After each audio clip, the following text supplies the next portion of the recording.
निरोप त्यांचा आवडता डान्स आहे तो आणि निरोप समारंभाचं गिफ्ट म्हणून आम्ही ती तयारी केलेली आहे. चला असो,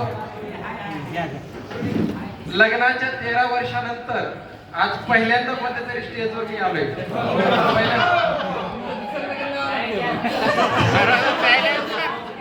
कारण या अगोदर कोणत्याही कार्यक्रमाचं सादरीकरण करण्यासाठी मी स्टेजवर गेलो नव्हतो. त्यानंतर काय करावं काय नाही गेली 2 ते 3 दिवस झालं प्रश्न पडला होता की आपण आता सादरीकरण काय करायचं. कार्यक्रमाची मॅडमनी 23 तारखेला सांगितली. त्या ठिकाणी चव्हाण आपलं सॉरी राजा मॅडम मला तर काहीच येत नाही. त्या म्हणाल्या जीएस तुम्हाला काय येत नाही.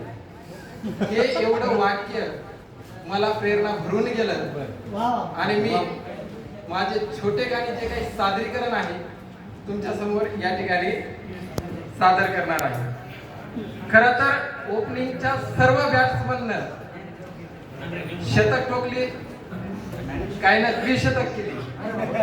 अतिशय सुंदर असा परफॉर्मन्स त्यांनी सादर केलाय. एक कप्तान म्हणून किंवा जीएस म्हणून मी माझे शेवटचे 2-3 हेलिकॉप्टर शॉट समाप्त करणार आहे. मॅच झाला चिखल तर शेवटी नागिंडांच्या सुपर ओव्हरनं शेवट करणार.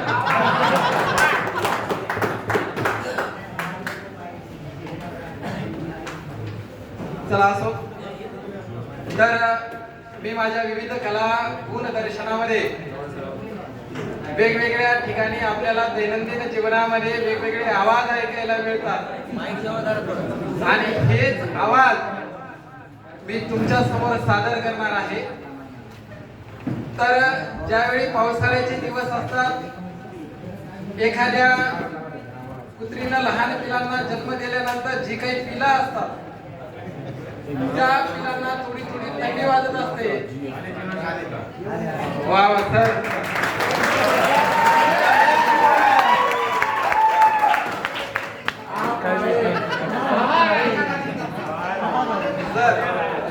माझ्या घराला परमेश्वराने ऐकले, तुम्ही माझा कार्यक्रम पाहायला आले. आणि खास आता तुम्ही जीएस म्हणले, कालच बायको म्हणाली की जीएस भानगड नाही, तुम्ही किती जरी मोठे झाले तरी तुम्हाला ओळख माझ्या नावामुळेच आहे, गंगासागर शिपले जीएस. आणि ही ओळख देण्याचं काम सरांनी केले. जीएस शब्दच आम्हाला माहिती नव्हता, आम्हाला सगळे अध्यक्ष म्हणायचे. गंगासागर शिपले.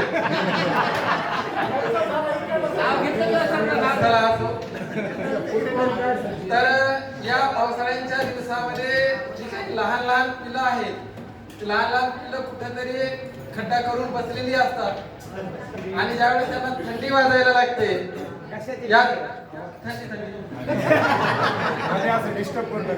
आणि थंडी वाजायला लागते, त्यावेळी ती पिलं ज्या पद्धतीचा आवाज करणार आहेत, मी ते आवाज तुमच्या समोर सादर करणार आहे.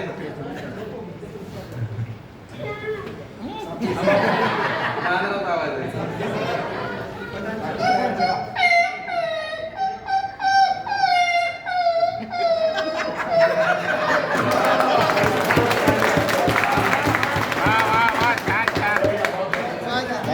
ज्यावेळी अरे का झाले तुम्ही सगळे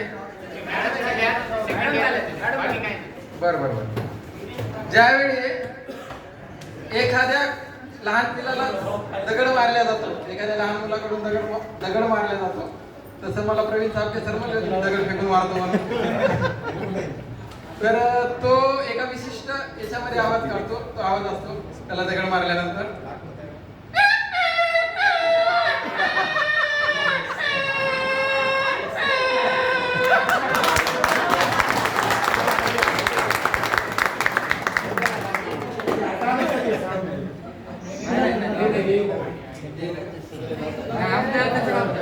त्यानंतर बरेच जण या ठिकाणी बोरीचे असतील किंवा बोरीच्या बाजारामध्ये ज्यांनी बाजार केलेला असतो,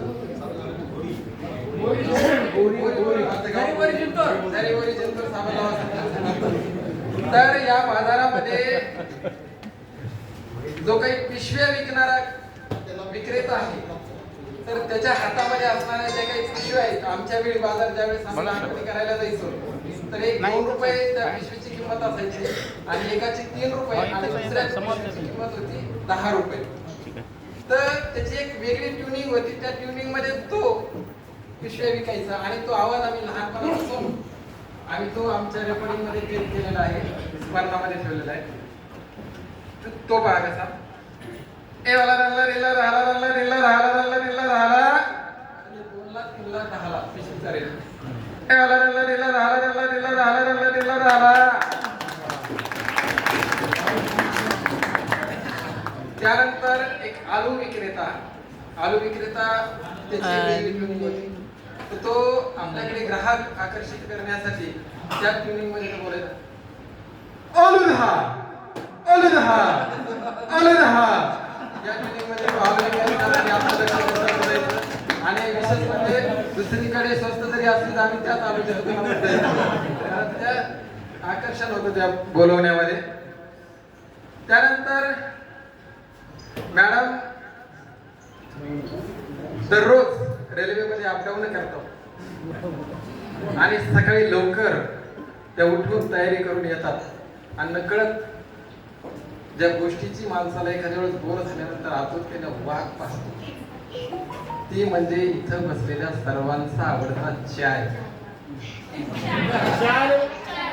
मग त्याची चाय विकण्याची एक ठराविक ट्युनिंग मध्ये तो चाय विकतो.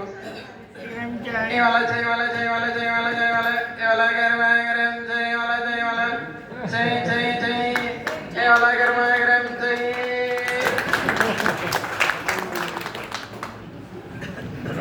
आता तुमच्याकडला हा आवाज आहे बसला आलात का तिकडनं कधी इकडं आलात. त्या ज्यावेळेस आपण बस स्टँडला जातो आणि बस स्टँडला गेल्यानंतर तिथे तो अलाउसिंग करणारा असतो आणि त्या अलाउसिंग करण्याची एक ठराविक ट्यून मध्ये तो अलाउसिंग करतो. त्याला किती जरी चांगल्या पद्धतीनं त्याला बोलायला लावलं तर त्याची ती ट्युनिंग तीच असणार आहे. कोणत्याही बस स्टँडला जा तुम्ही, बस स्टँडवरला हा आवाज गाडी क्रमांक 15 बावन गाडी क्रमांक 15 बावन सोलापूर कोल्हापूर जाणारी गाडी सोलापूर मोहोळ पंढरपूर सांगली मिरज सांगली मार्ग कोल्हापूर जाणारी गाडी फलाट क्रमांक 5 च्या पश्चिमेसाठी.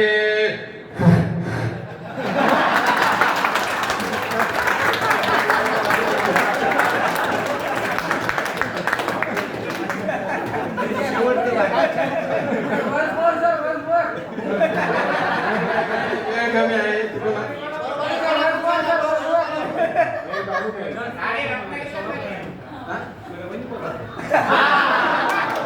परभणी कोल्हापूर घेतली असते पण मनातले मला गाव माहित नव्हते म्हणून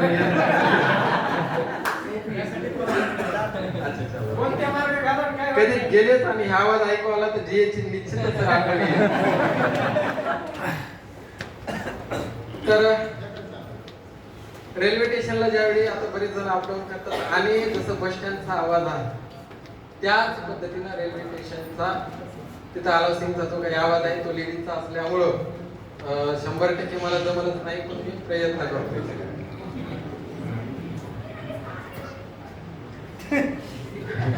लक्ष विचलित करू नका मोबाईल यात्रिगण कृपया ध्यान दीजिए. गाड़ी संख्या 226092 हजरत निजामुद्दीन से चलकर भोपाल नागपुर के रास्ते बेंगलोर को जाने वाली बेंगलोर राजधानी एक्सप्रेस अपने निर्धारित समय 20:45 पर प्लेटफॉर्म नंबर 5 पर आएगी. धन्यवाद.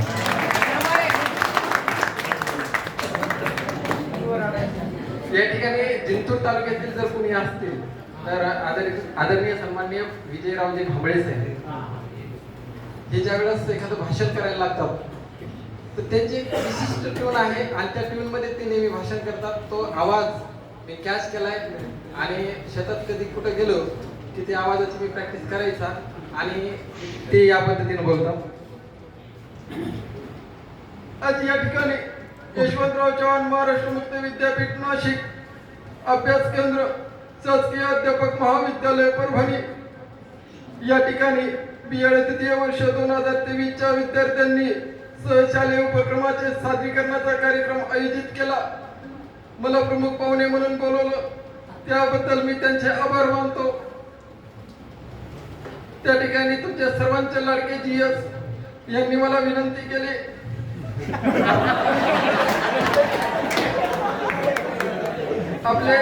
आमचे प्राध्यापक श्री चव्हाण सर यांना आपल्या परभणीचं जेवण पचत नाही, त्यांची कोल्हापूरला आपल्याला ट्रान्सफर करावी लागते. याच्या विनंतीला मान देऊन त्या ठिकाणी मी अजितदादाची भेट घेतली आणि अजितदादाला सांगितलं, जिथं लोकांची सोय होते अशा ठिकाणी अधिकाऱ्यांच्या बदल्या करत राहा आणि आमच्या विनंतीला मान देऊन त्या ठिकाणी आमच्या GSच्या विनंतीला मान देऊन त्या ठिकाणी त्यांची बदली रत्नागिरीला गेली. धन्यवाद.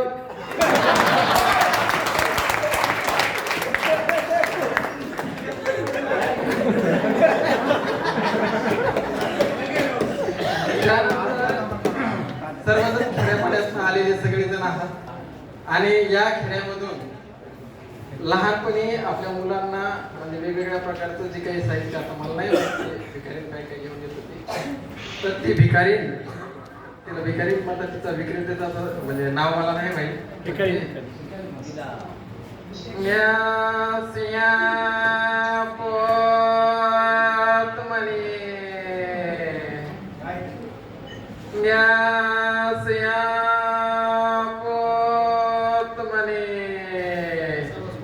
प्रवीणची माय, दशरथची माय,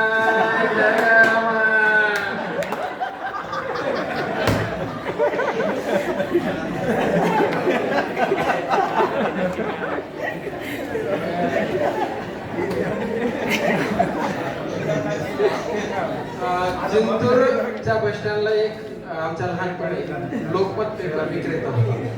हाईटला कमी होता, बऱ्याच जणांनी पाहिलेही असं त्याला, आणि आपली टोपी घालायचा. तो लोकमत पेपर त्याच्या ट्युनिंग मध्ये विकायचा.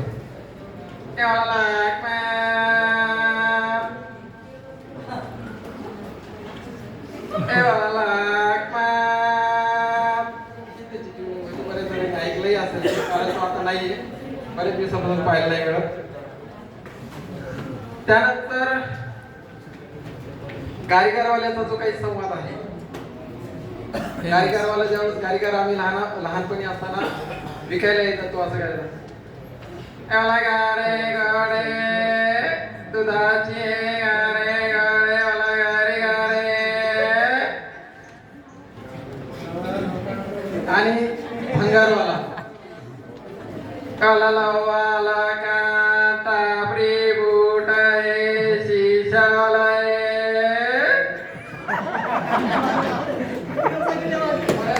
ह्या प्रसंगाला वेळ होते का? बऱ्याच जणांना या प्रसंगाला समोर जावं लागतं. मॅडमला कदाचित तो प्रसंग आला असेल, ज्याला आपण करतात त्याला हा प्रसंग निश्चितच येतो. मला वारंवार आलेला आहे आणि नेमका तो संवादाचा बीट कसा येतो त्याच्यावर मी काय सोल्युशन काढले.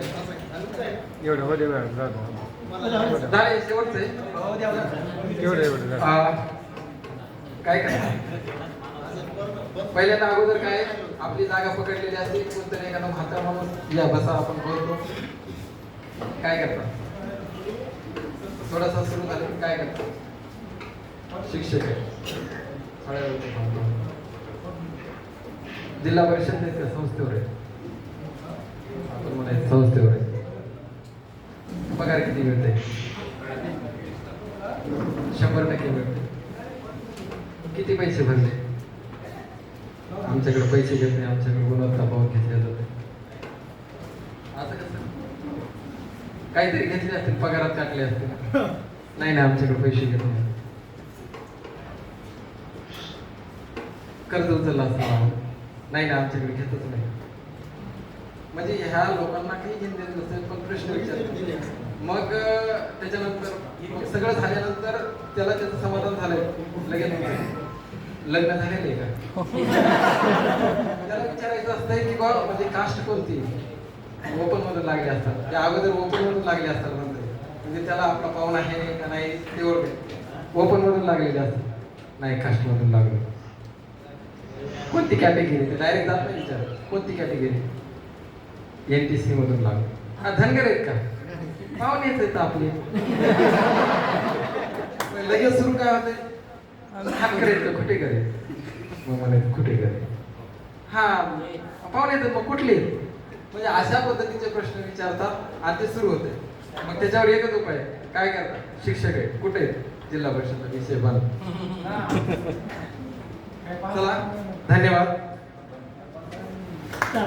तर पुन्हा पण आहे नागेंद्रांचा एक खास तुम्हाला निरोप समारंभाला एक गिफ्ट म्हणून ते आम्ही सादरीकरण करणार आहे. काल शेवटच्या घरून परवानगी घेतली, घरून विचारलं नागिन कोण आहे, मी म्हणलं नाही सगळे नागोबाच